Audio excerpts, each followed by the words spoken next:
especially when you're young, that's why you can work out longer. Maybe you don't need as much sleep and so forth. That's because when testosterone levels are high, it kind of lowers or it antagonizes. That's why steroids work. Hey guys, it's Dr. Sam Robinson. Today I'm going to talk about the one hormone that literally kills your testosterone levels, again, for both men and women, and your libido, obviously, sexual performance, muscle mass. It causes fat gain.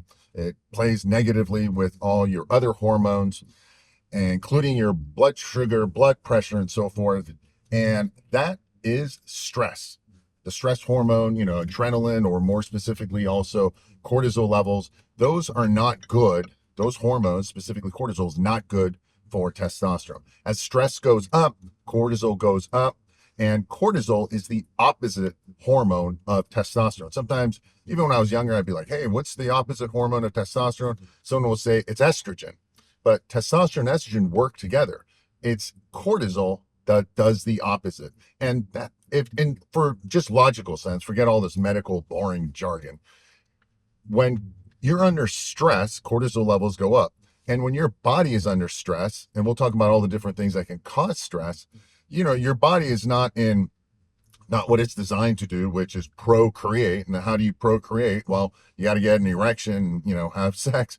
When your body's under stress, it's not be like, hey, let's procreate and have a baby. It's like, hey, this guy's under stress. Let's survive for the moment, right? Rather than go have a baby and all that kind of stuff. So keep that in mind. If you are under mental stress, emotional stress, physical stress, all these things will have negative impacts on your testosterone levels, especially as we get older. The interesting thing is men typically do better with stress than women. And that's only because, especially when you're young, that's why you can work out longer. Maybe you don't need as much sleep and so forth. That's because when testosterone levels are high, it kind of lowers cortisol levels, or it antagonizes cortisol and deals with cortisol problems better. That's why steroids work. Steroids, or testosterone, all that, they're called anabolic androgenic steroids, but cortisol is catabolic. That means the breakdown. So when you take steroids, initially they're actually anabolic, and after a while they become anti-catabolic. That means that as your cortisol levels go up, testosterone pushes it down or blocks it, does all these things that allows you to keep gaining muscle. So that's something to keep in mind. That's why when you take steroids, you can work out longer and harder because cortisol doesn't take it down. That's why if you're on steroids or your testosterone is good, you can diet harder and you won't lose as much muscle and you lose more fat. Again, testosterone pushes away the cortisol and the catabolic problems with cortisol, meaning it tears down muscle tissue, it lowers strength. It can, and initially it might burn some fat, but over time, constant higher cortisol levels will actually start accumulating body fat, belly fat specifically. And one of the reasons it does that is because there's an increase in blood sugar levels. Receptors don't work as well. So that's all complicated. So you have to understand, even if you're under emotional stress, right? Your money problems, kid problems, you're not sleeping well, all those things increase cortisol levels. So if you're like, man, I can't perform well, I got to increase testosterone levels, and maybe that's why before you do TRT or any of that stuff, think that maybe you should first improve your cortisol levels. I've got a product for that I created for myself. It's called Stress and Cortisol Relief. I'll put a link to that at the end of this video underneath in the description area. That's why I created the product, because I knew that I was always under a lot of stress because of work and school. And I tend to be more high strung, type A personality. I'm not like mellow and watching TV for 4 hours and all that stuff. So I needed it for myself. And I noticed a big difference, especially the times I take it. I wake up with better erections in the morning.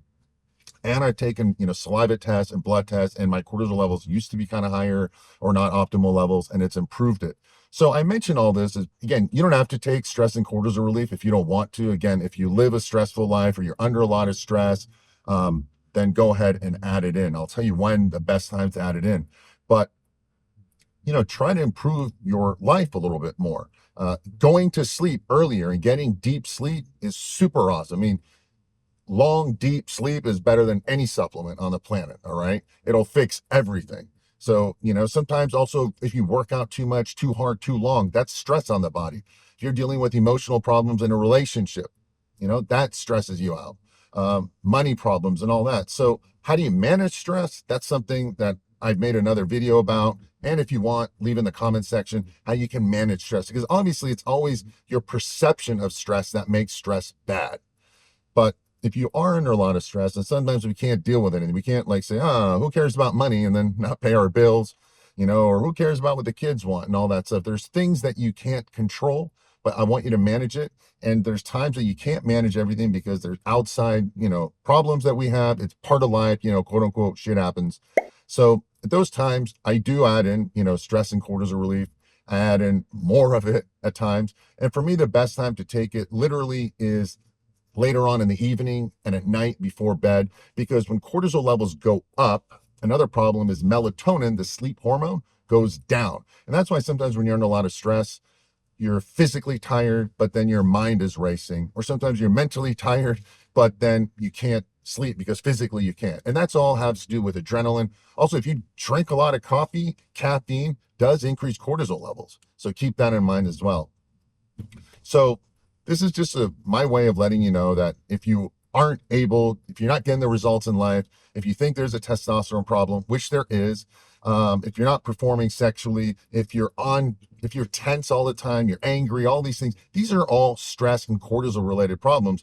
Obviously, again, we can't fix it, but managing your stress levels better, taking supplements that can help reduce cortisol levels and manage them, especially at night, so you can get that deep sleep. So that in itself will dramatically help improve stress levels and cortisol and other negative hormones. That indirectly will go down, then your testosterone, other important hormones go up, including thyroid production, so fat loss is easier. So keep all this in mind, manage your stress, improve cortisol levels. It'll fix a lot of other things. So watch this video if you're not sure which tactic is best for you.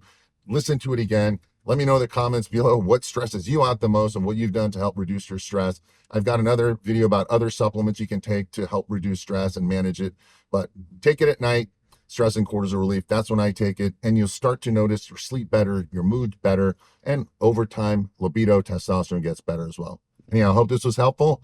As always, thanks for watching. Thanks for listening, and wishing you a very happy and healthy day.